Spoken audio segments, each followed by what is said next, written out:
নমস্কাৰ ছাত্ৰ ছাত্ৰীসকল, তোমালোকৰ আজি এই ভিডিঅ'টোত উচ্চতৰ মাধ্যমিক দ্বিতীয় বৰ্ষৰ ৰাজনীতি বিজ্ঞান বিষয়ৰ দ্বিতীয় কাকত স্বাধীনোত্তৰ ভাৰতৰ ৰাজনীতিৰ অন্তৰ্গত একদলীয় আধিপত্যৰ যুগ নামৰ চেপ্টাৰটোৰ কিছুমান গুৰুত্বপূৰ্ণ বিষয় আলোচনা কৰিম।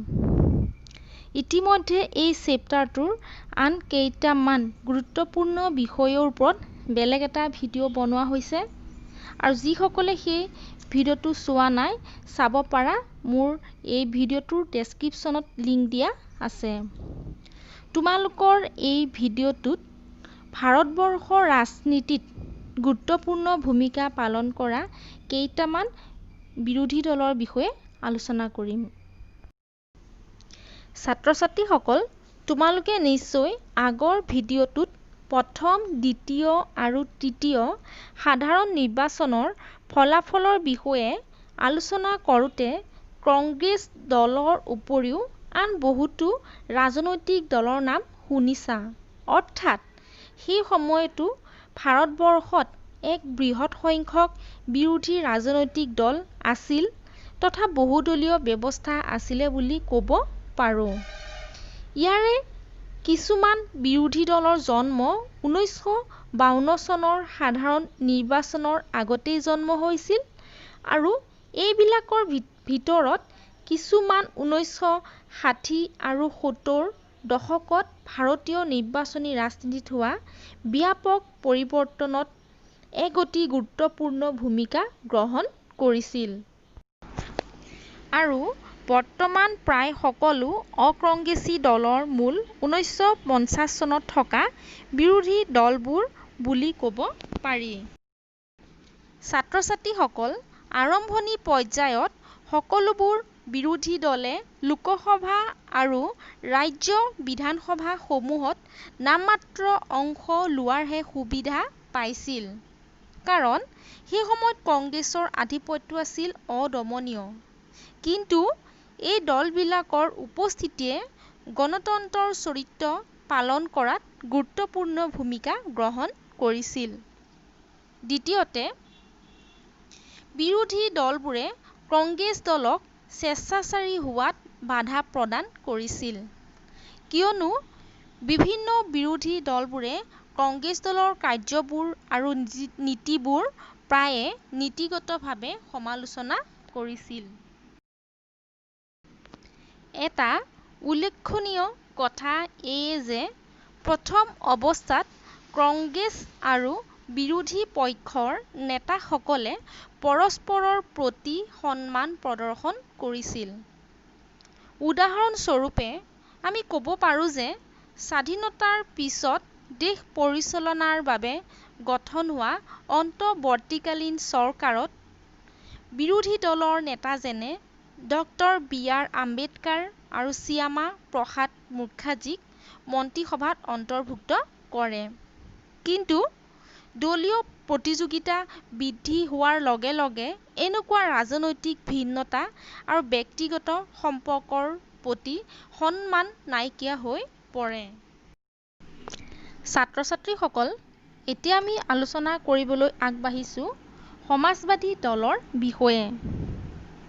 1934 চনত কংগ্ৰেছৰ ভিতৰৰে কেইজনমান যুৱ নেতাই কংগ্ৰেছ দলটোক অধিক গতিশীল আৰু জনসাধাৰণৰ মাজত সমতা স্থাপন কৰাৰ উদ্দেশ্যে দলৰ ভিতৰতে থাকি কংগ্ৰেছ সমাজবাদী দল নামৰ এটা উপদল গঠন কৰিছিল। অৰ্থাৎ স্বাধীনতাৰ আগতে কংগ্ৰেছে পৰিচালনা কৰা গণ আন্দোলনৰ সময়তে সমাজবাদী দলৰ জন্ম হৈছিল বুলি ক'ব পাৰি। কিন্তু 1948 চনত কংগ্ৰেছে ইয়াৰ দলীয় সংবিধানখন সংশোধন কৰি ইয়াৰ সদস্যসকলক একে সময়তে দুটা দলৰ সদস্য পদ লোৱাত বাধা আৰোপ কৰিছিল। ইয়াৰ ফলশ্ৰুতিত কংগ্ৰেছ দলৰ ভিতৰতে থাকি যিসকল ব্যক্তিয়ে কংগ্ৰেছ সমাজবাদী দলৰ সদস্য পদ গ্ৰহণ কৰিছিল তেওঁলোকে কংগ্ৰেছ ত্যাগ কৰি কংগ্ৰেছ সমাজবাদী দল নামৰ এটা নতুন দল গঠন কৰিবলৈ বাধ্য হৈছিল। ফলত 1948 চনত সমাজবাদী দলৰ জন্ম হৈছিল। সমাজবাদীসকলে গণতান্ত্ৰিক সমাজবাদৰ আদৰ্শক বিশ্বাস কৰে, যিয়ে তেওঁলোকক কংগ্ৰেছ আৰু সাম্যবাদ এই দুয়োটা আদৰ্শৰ পৰা পৃথক কৰে। এই দলে কৃষক আৰু শ্ৰমিকক অৱহেলা কৰি পুঁজিপতি আৰু জমিদাৰ শ্ৰেণীক সমৰ্থন কৰাৰ কাৰণে কংগ্ৰেছ দলক সমালোচনা কৰে।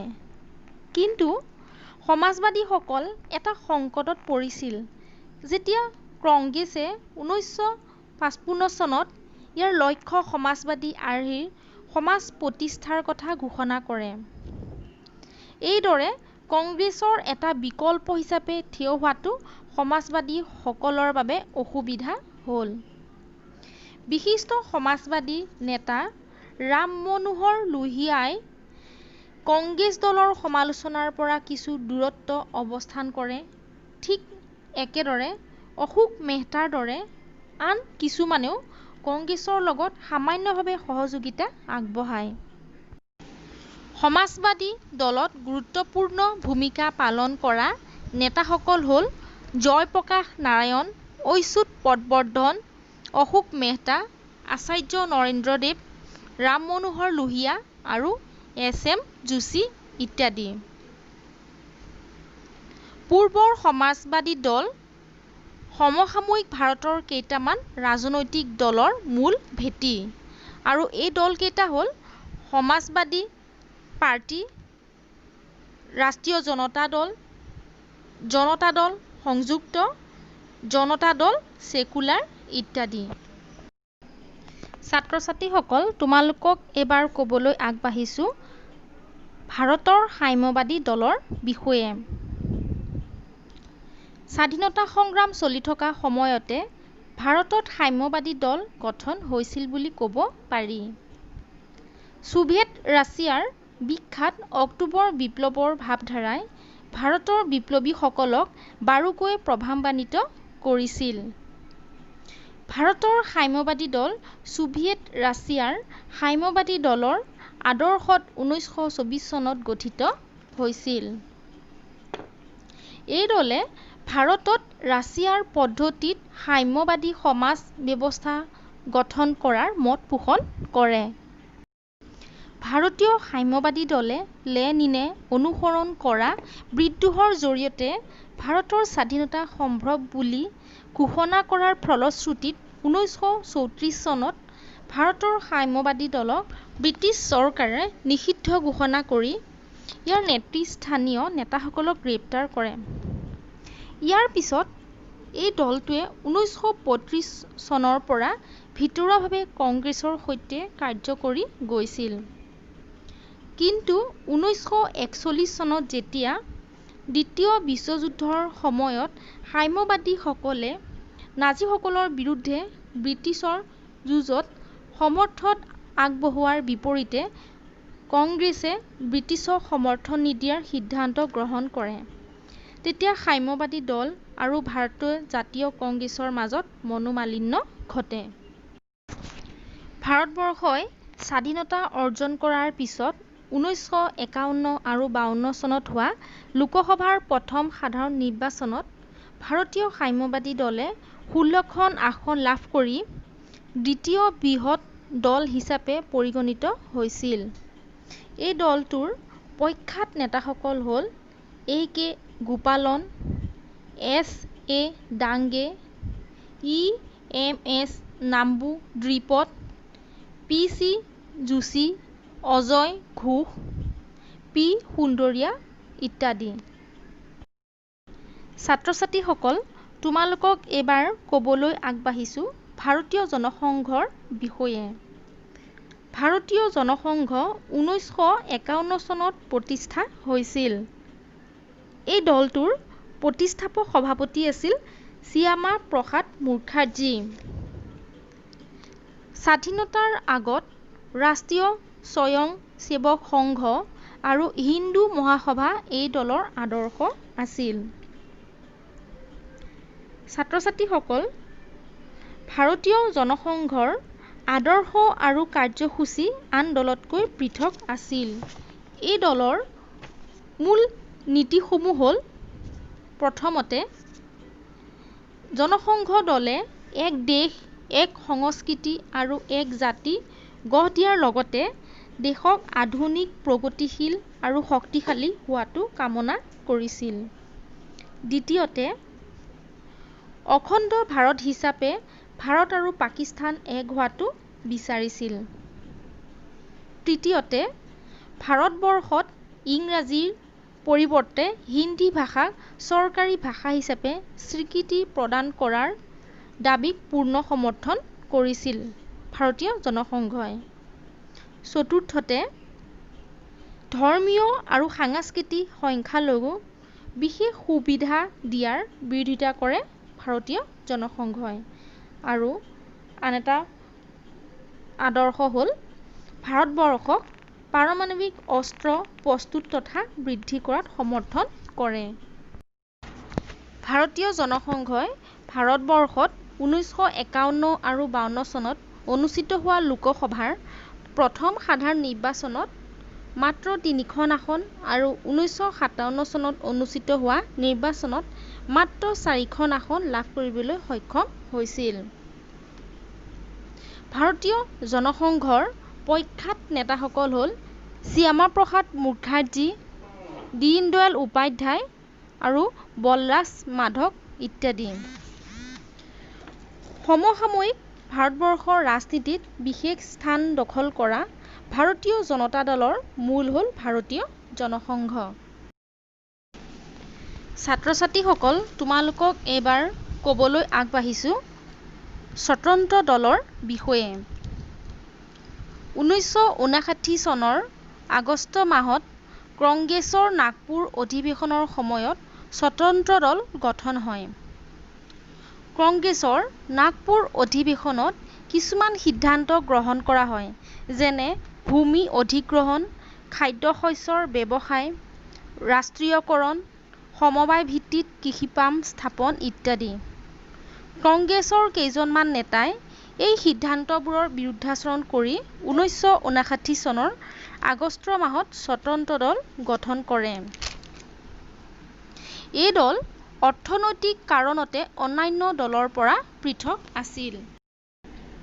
স্বতন্ত্ৰ দলৰ মতে, চৰকাৰে অতি কমকৈ অৰ্থনৈতিক নিয়ন্ত্ৰণ আৰোপ কৰিব লাগে, অৰ্থাৎ অৰ্থনৈতিক ক্ষেত্ৰত ৰাষ্ট্ৰৰ হস্তক্ষেপ কম হোৱাটো বিচাৰে। দ্বিতীয়তে, এই দলে বিশ্বাস কৰিছিল যে ব্যক্তিৰ স্বতন্ত্ৰতা থাকিলেহে বিকাশ সম্ভৱ, অৰ্থাৎ ৰাষ্ট্ৰৰ নিয়ন্ত্ৰণে দেশৰ অৰ্থনৈতিক উন্নতিৰ ক্ষেত্ৰত হেঙাৰৰ সৃষ্টি কৰে। তৃতীয়তে, এই দলে কেন্দ্ৰীয় পৰিকল্পনা, ৰাষ্ট্ৰীয়কৰণ আৰু চৰকাৰী খণ্ডৰ বিৰোধিতা কৰে, অৰ্থাৎ ই ব্যক্তিগত খণ্ডৰ প্ৰসাৰৰ ওপৰত গুৰুত্ব আৰোপ কৰে।